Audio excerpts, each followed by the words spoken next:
നമസ്കാരം. ശബരിമല സ്വർണ്ണക്കവർച്ച കേസുമായി ബന്ധപ്പെട്ട് തന്ത്രി കണ്ഠരര് രാജീവരുടെ അറസ്റ്റും തുടർന്നുള്ള ജാമ്യവും കേരള രാഷ്ട്രീയത്തിലും നിയമവൃത്തങ്ങളിലും വലിയ ചർച്ചകൾക്ക് വഴിവെച്ചിരിക്കുകയാണ്. 41 ദിവസത്തെ ജയിൽവാസത്തിന് ശേഷം പുറത്തിറങ്ങിയ തന്ത്രി തനിക്കെതിരെയുള്ള പോലീസ് നടപടി വെറും ഒരു അന്വേഷണമല്ലെന്നും മറിച്ച് കൃത്യമായ ആസൂത്രണത്തോടെയുള്ള രാഷ്ട്രീയ പകപോക്കലാണെന്നും ജാമ്യാപേക്ഷയിൽ വ്യക്തമാക്കിയിരുന്നു.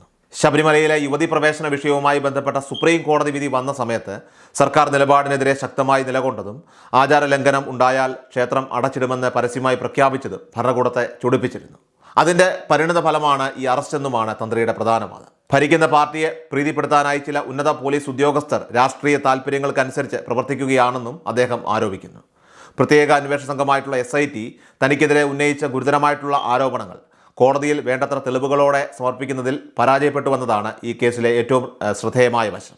ശബരിമലയിലെ വിഗ്രഹപ്പാളികളിൽ നിന്ന് സ്വർണം മാറ്റാൻ ഒന്നാം പ്രതിയായ ഉണ്ണികൃഷ്ണൻ പോറ്റിക്ക് തന്ത്രി മൗനാനുവാദം നൽകിയെന്നായിരുന്നു പോലീസിന്റെ പ്രധാന കണ്ടെത്തൽ. എന്നാൽ ഈ വാദത്തിന് ബലം നൽകുന്ന തെളിവുകളുടെ ഒരു അംശം പോലും ഹാജരാക്കാനായിട്ട് അന്വേഷണ സംഘത്തിന് കഴിഞ്ഞില്ല എന്നത് കോടതി നിരീക്ഷിച്ചത് സർക്കാരിന് വലിയ തിരിച്ചടിയായി മാറി. സാമ്പത്തിക ഇടപാടുകളെക്കുറിച്ചുള്ള വാർത്തകളൊക്കെ തന്നെ പുറത്തു വന്നിരുന്നെങ്കിലും അവയും നിയമപരമായിട്ട് തെളിയിക്കാനായിട്ട് പോലീസിന് സാധിക്കാത്ത സാഹചര്യത്തിലാണ് തന്ത്രിക്ക് കോടതി ജാമ്യം അനുവദിച്ചിരിക്കുന്നത്. കേസിലെ ഒന്നാം പ്രതിയായിട്ടുള്ള ഉണ്ണികൃഷ്ണൻ പോറ്റിയുമായി തന്ത്രിക്ക് ഗൂഢമായിട്ടുള്ള ബന്ധമുണ്ടെന്ന പോലീസിന്റെ വാദത്തെ തന്ത്രി ശക്തമായി ഖണ്ഡിക്കുന്നുണ്ട്. പോറ്റിയെ ശബരിമലയിലേക്ക് കൊണ്ടുവന്നത് താനാണെന്ന് വരുത്തി തീർക്കാനായിട്ട് SIT ചില വസ്തുതകൾ മനഃപൂർവ്വം മറച്ചുവെച്ചുവെന്നാണ് ജാമ്യാപേക്ഷയിലെ ആക്ഷേപം. ഉണ്ണികൃഷ്ണൻ പോറ്റിയുടെ ബന്ധുക്കൾ നേരത്തെ ശബരിമലയിൽ ജോലി ചെയ്തിരുന്ന വിവരങ്ങളും അദ്ദേഹത്തിന് ക്ഷേത്രവുമായി ഉണ്ടായിരുന്ന മുൻകാല ബന്ധങ്ങളും പോലീസ് അന്വേഷണത്തിൽ നിന്ന് ഒഴിവാക്കിയത് തന്നെ കൊടുക്കാനാണെന്ന് തന്ത്രി ഇവിടെ ആരോപിക്കുകയാണ്. ക്ഷേത്രത്തിലെ ഭരണപരമായിട്ടുള്ള കാര്യങ്ങളിലോ സ്വത്തുക്കളുടെ പരിപാലനത്തിലോ തനിക്ക് യാതൊരു നിയമപരമായിട്ടുള്ള അധികാരവുമില്ലെന്നും ദേവസ്വം മാനുവൽ പ്രകാരം ഇത്തരം കാര്യങ്ങൾ ഉദ്യോഗസ്ഥരുടെ മാത്രം ഉത്തരവാദിത്തമാണെന്നും അദ്ദേഹം ചൂണ്ടിക്കാട്ടുന്നു. തന്ത്രിയുടെ അറസ്റ്റ് രാഷ്ട്രീയ പ്രതിപക്ഷത്തിന് വലിയ ആയുധമായി ഇപ്പോൾ മാറിയിരിക്കുകയാണ്. പ്രതിപക്ഷ നേതാവ് VD സതീശൻ സർക്കാരിനെതിരെ രൂക്ഷമായിട്ടുള്ള വിമർശനമാണ് ഇപ്പോൾ ഉന്നയിച്ചിരിക്കുന്നത്. യാതൊരു തെളിവുമില്ലാതെ ശബരിമല തന്ത്രിയെപ്പോലൊരു വ്യക്തിയെ 41 ദിവസം തടവിലിട്ടത് എന്തിനാണെന്ന് SIT വ്യക്തമാക്കണമെന്ന് അദ്ദേഹം ആവശ്യപ്പെടുന്നു.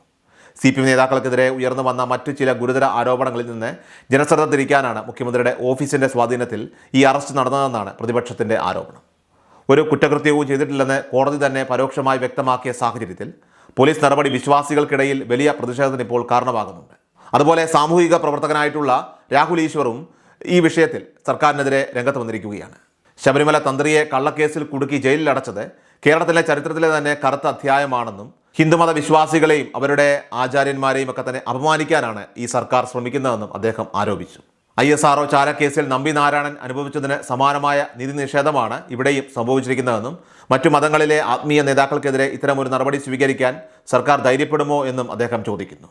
രാഷ്ട്രീയ താൽപ്പര്യങ്ങൾക്കായിട്ട് അന്വേഷണ ഏജൻസികൾ ദുരുപയോഗം ചെയ്യുന്നത് ജനാധിപത്യത്തിന് ഭീഷണിയാണെന്ന വാദമാണ് വിവിധ കോണുകളിൽ നിന്നും ഉയരുന്നത്. നിലവിൽ തന്ത്രിക്ക് ജാമ്യം ലഭിച്ചു എന്നതുകൊണ്ട് അദ്ദേഹം കേസിൽ നിന്ന് പൂർണ്ണമായിട്ടും കുറ്റമുക്തനായി എന്ന് പറയാനാകില്ലെന്നും പോലീസിന്റെ ഭാഗത്തുനിന്നുണ്ടായിട്ടുള്ള വീഴ്ചകൾ വലിയ രീതിയിൽ ചർച്ചയാകുന്നുണ്ട്. ഹൈക്കോടതിയുടെ മേൽനോട്ടത്തിൽ നടക്കുന്ന അന്വേഷണം പുരോഗമിക്കുമ്പോൾ കൂടുതൽ വസ്തുതകൾ പുറത്തു വരുമെന്നാണ് സർക്കാർ അനുകൂലികൾ പറയുന്നത്. എന്നാൽ ഇവിടെ വിശ്വാസവും ആചാരവും ഒരു വശത്തും സാമ്പത്തിക ക്രമക്കേടുകളും കവർച്ചയും മറുവശത്ത് നിൽക്കുമ്പോൾ ശബരിമല സ്വർണ്ണക്കവർച്ച കേസ് വരും ദിവസങ്ങളിൽ കേരള രാഷ്ട്രീയത്തെ കൂടുതൽ പ്രക്ഷുബ്ധമാക്കുമെന്ന് ഉറപ്പാണ്. ജാമ്യാപേക്ഷയിൽ ഉന്നയിച്ച ആരോപണങ്ങൾ ശരിയാണോ അതോ അന്വേഷണം തടസ്സപ്പെടുത്താനുള്ള തന്ത്രമാണോ എന്ന് വരും ദിവസങ്ങളിലെ കോടതി നിരീക്ഷണങ്ങളൊക്കെ തന്നെ വ്യക്തമാക്കുന്നതാണ്.